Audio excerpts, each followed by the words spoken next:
There's a story that's been told and retold for over 4 decades now, appearing in business books, magazine profiles, and countless online retrospectives about the birth of the personal computer industry.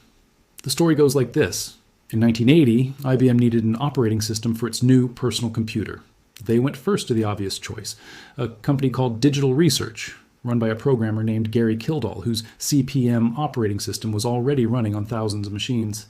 But Kildall, the story goes, was out flying his private plane that day, blowing off one of the most important business meetings in computing history.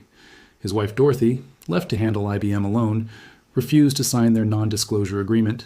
IBM stormed out, furious, and turned instead to a small, hungry company called Microsoft, run by a young Bill Gates, who, unlike Kildall, seized the opportunity and built an empire on top of it. It's a genuinely great story, dramatic, ironic, with a clear moral about seizing your moment. It gets repeated in business school case studies and tech history documentaries and countless biggest missed opportunities in history listicles, always with roughly the same shape. A reckless man goes flying, an unprepared woman fumbles a meeting she wasn't equipped to handle, and a savvier operator swoops in to claim the prize they left on the table. It's also, according to the people who've actually dug into the historical record most carefully, substantially wrong, or at least significantly oversimplified, in exactly the way that makes for a better anecdote than an accurate account. And once you separate what actually happened from what's simply been repeated so many times, it started to feel true. A different, more interesting story emerges.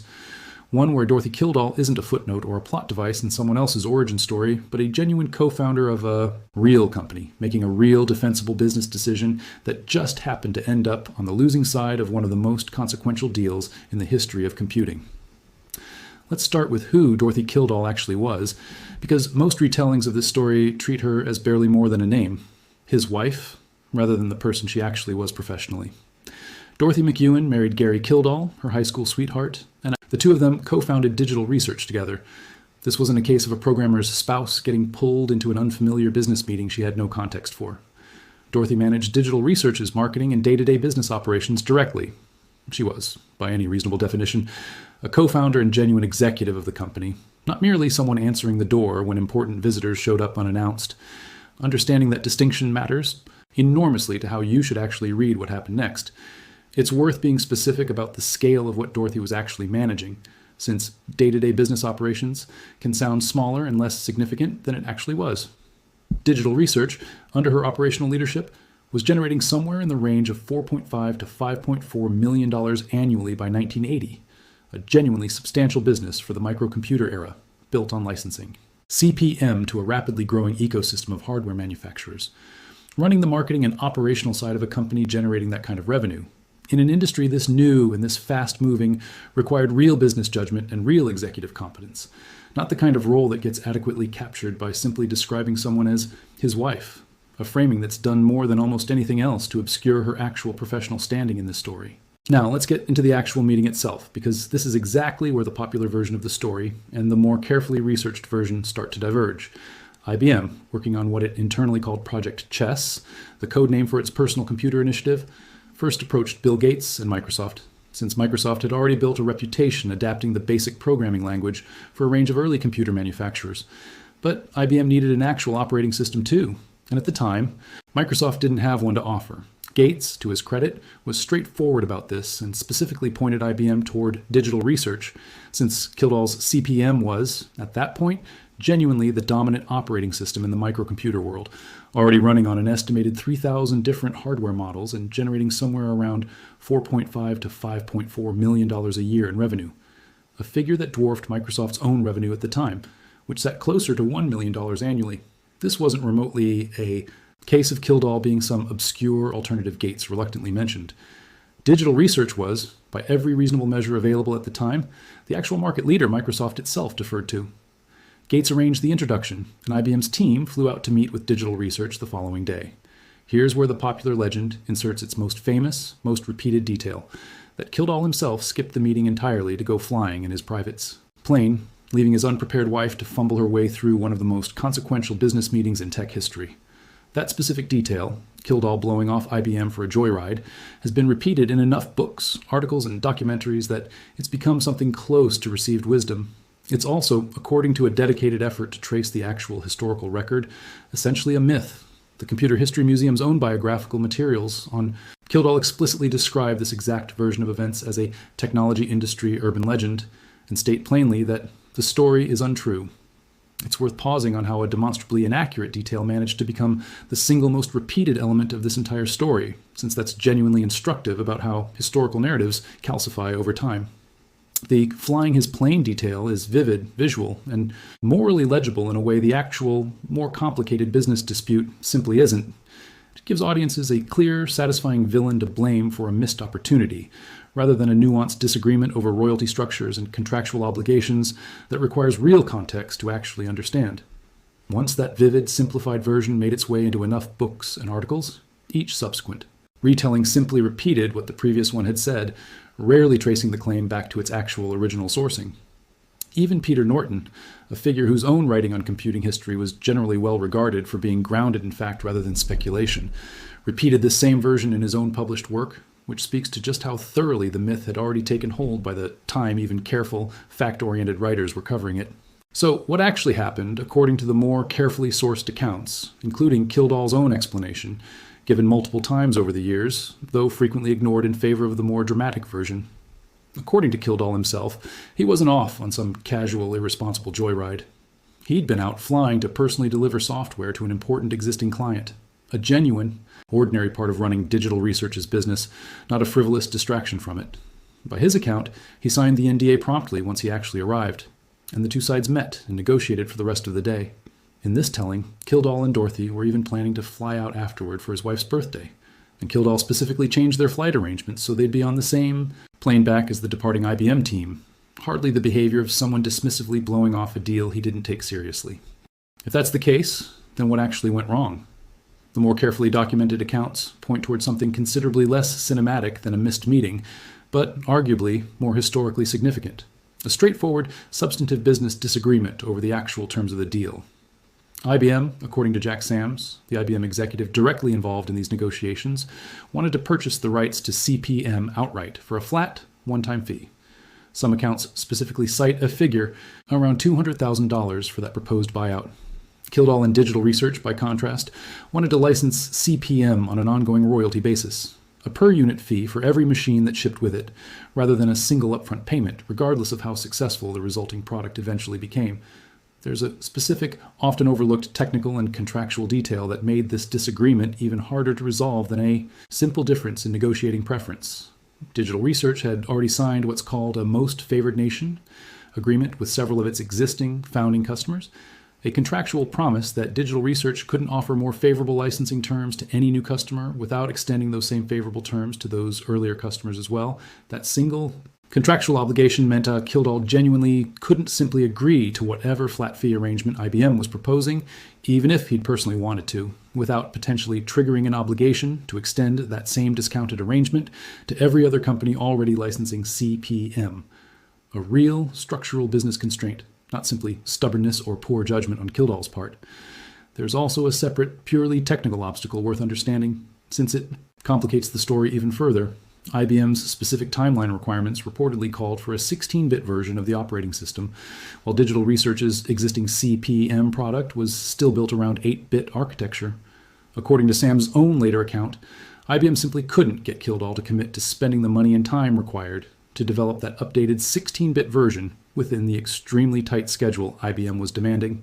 That's a genuinely different, more mundane kind of obstacle than he was out flying his plane. A real disagreement over cost, timeline, and technical scope. The kind of negotiation that falls apart between serious companies all the time for entirely ordinary business reasons. So where does Dorothy Kildall's actual documented refusal to sign an NDA fit into this more accurate picture? Here's where the historical record does support at least part of the popular story, even if the surrounding details got exaggerated over time. When IBM's delegation first arrived at Digital Research's offices, they presented the NDA directly to Dorothy, since she was the one managing the company's day-to-day operations at that point. According to multiple accounts, the specific agreement IBM presented wasn't a standard mutual confidentiality arrangement. It was, in the account from one detailed retrospective, a unilateral one-sided document obligating Digital Research to stay silent about the negotiations while placing no equivalent restriction on IBM, and specifying that any ideas discussed during the meeting would become IBM's property regardless of whether a deal was ultimately reached. That's a genuinely significant detail worth sitting with, because it reframes Dorothy's hesitation from simple caution into something closer to sound, defensible business judgment. A one-sided NDA obligating one party to total silence while granting the other party ownership over anything discussed is exactly the kind of document any competent business executive should be wary of signing without careful review, regardless of how large or prestigious the company presenting it happens to be. Dorothy, by multiple accounts, wasn't simply flustered or unprepared. She and Digital Research's legal team were specifically uncomfortable with those one-sided terms and declined to sign until Gary himself was present to weigh in on an agreement of that consequence. It's worth imagining this scenario from the other direction, stripped of the specific names and hindsight involved, because it clarifies just how reasonable Dorothy's actual position was. Picture any executive at any company presented without warning by a much larger, more powerful corporation with a document that says, "You may never discuss this meeting with anyone. We face no equivalent restriction, and anything either of us happens to say in this room automatically becomes our property, regardless of whether we reach a deal." Declining to sign that document on the spot without your co-founder present isn't timidity. It's precisely the kind of careful skepticism a business is supposed to apply to a legally lopsided document from an enormously more powerful counterparty. The fact that this specific instance happened to involve IBM and happened to precede an enormously consequential deal doesn't retroactively make the underlying caution unreasonable. It's worth pausing here to actually evaluate that decision on its own merits, rather than simply accepting the popular framing that it was an obvious, costly mistake. Signing away exclusive rights to ideas discussed in a meeting, with no corresponding protection for your own company, while agreeing that only you would face liability for any leak, regardless of source, is not an unreasonable thing to hesitate over. It's precisely the kind of careful, protective instinct a business co-founder is supposed to bring to exactly this kind of high-stakes negotiation. With the benefit of hindsight, knowing how enormously consequential this specific deal turned out to be, it's easy to retroactively frame any hesitation as a catastrophic error. In the actual moment, without that hindsight, declining to sign a legally lopsided document without your business partner present was simply careful, competent business practice. So how does Microsoft actually enter this story? And how did a company with barely a tenth of Digital Research's annual revenue end up walking away with the single most consequential software deal in computing history? After negotiations with Digital Research stalled, IBM went back to Gates. And this is where Microsoft's actual strategic decision-making becomes the more interesting part of the story, considerably more interesting than the mythologized version where success simply fell into Gates's lap because a rival was busy flying a plane. Microsoft didn't have an operating system of its own to offer IBM either. What Gates did instead was find one. A 24-year-old programmer named Tim Patterson, working at a company called Seattle Computer Products, had written an operating system explicitly designed to be broadly compatible with CP/M, built, by most accounts, using CP/M's own published documentation as a functional reference for how the resulting software should behave. Patterson's creation had a genuinely candid internal name reflecting its rushed origins, QDOS, the quick and dirty operating system. Microsoft purchased the rights to QDOS, with reported figures ranging between $50,000 and $75,000 depending on the specific source, and then Relicence that acquired software to IBM as the operating system for the new IBM PC, which would eventually ship to the public as PC-DOS, and in Microsoft's own separately licensed version as MS-DOS. It's worth being honest about the real risk Gates took on in making that specific bet, since the popular narrative tends to flatten his decision into simple, inevitable good fortune rather than treating it as the genuine gamble it actually was.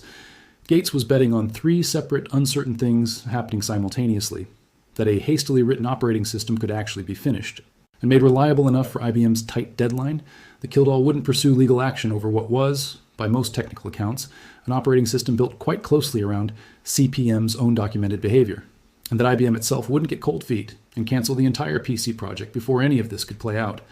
All three bets paid off. None of them were guaranteed to. It's genuinely worth crediting Gates with the specific competence this decision actually reflected, separate from the surrounding mythology about Kildall's supposed carelessness. Finding a viable, if rough, existing piece of software on extremely short notice, negotiating its acquisition quickly enough to meet IBM's demanding timeline, and being willing to accept real legal and technical risk in the process, that's a genuine, skillful piece of business execution under pressure, not simply a case of Gates passively benefiting from a rival's supposed mistake.